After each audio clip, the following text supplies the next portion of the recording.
हम लोग देख रहे हैं इलेक्ट्रिकल कंड्यूटिंग की ड्राइंग को। आपको स्लैब में इलेक्ट्रिकल कंड्यूट किस तरह से प्रोवाइड करना होता है। तो आपको मैं एक कमरे का ये समझाता हूँ कि किस तरह से हम लोग इलेक्ट्रिकल कंड्यूट प्रोवाइड करेंगे स्लैब में। तो अब क्या है कि इसमें ये जो पिंक कलर के दिखा रहे हैं ये लाइन है, ये कंड्यूट जा रहा है, ये कंसील्ड है और ये कंसील्ड है, ये कंसील्ड है, ये कंसील्ड है। अब बेसिकली इसमें ध्यान रखने वाली बातें क्या होती हैं। पहला तो इसकी जो स्पेसिंग है ये 3 foot 11 inch, 3 foot 11 inch, 3 foot 11 inch और फिर ये 7 foot 11 inch, in the sense कि ये पंखे से पंखे का डिस्टेंस यानी कि फैन बॉक्स। तो इस स्पेसिंग को आप थोड़ा ध्यान में रखते हुए काम करवाइए। आपको बेसिकली देखना क्या होता है कंड्यूटिंग में कि आपके ये जो स्विच बोर्ड है यहाँ पे ये ड्रॉप डाउन हो रहा है, ये ड्रॉप यहाँ पे है कि नहीं। तो एक तो ये ड्रॉप सारे चेक करने होते हैं आपको।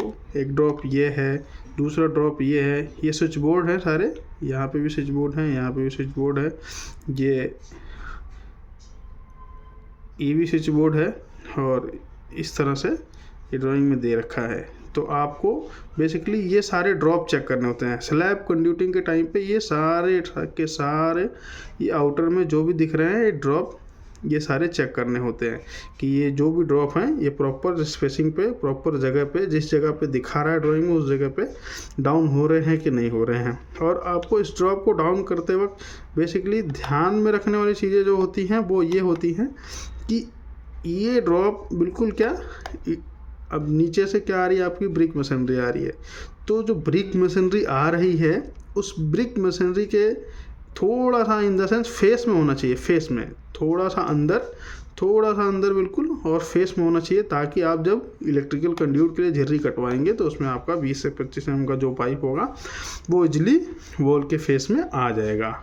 और आप इनकी प्रॉपर स्पेसिंग चेक कर लें, फैन बॉक्स के, कंसील्ड के, ये सारी स्पेसिंग को ध्यान में रखते हुए, सारे कंड्यूट को ध्यान में रखते हुए, जहाँ ड्रॉप है वो ड्रॉप को ध्यान में रखते हुए आप इलेक्ट्रिकल कंड्यूटिंग की चेकिंग करें और इस तरह से आप इलेक्ट्रिकल कंड्यूट करवाएं। इलेक्ट्रिकल कंड्यूट बेसिकली स्लैब में क्यों प्रोवाइड किया जाता है? स्लैब में इसलिए प्रोवाइड किया जाता है क्योंकि आपको, अगर आप स्लैब में नहीं प्रोवाइड करते हैं तो आपको ओपन फिटिंग करानी पड़ेगी। तो ओपन फिटिंग कभी नहीं घर में करवानी चाहिए, जिससे कि बहुत सारे एक्सीडेंट के चांसेस रहते हैं, इसलिए ओपन फिटिंग नहीं कराई जाती है।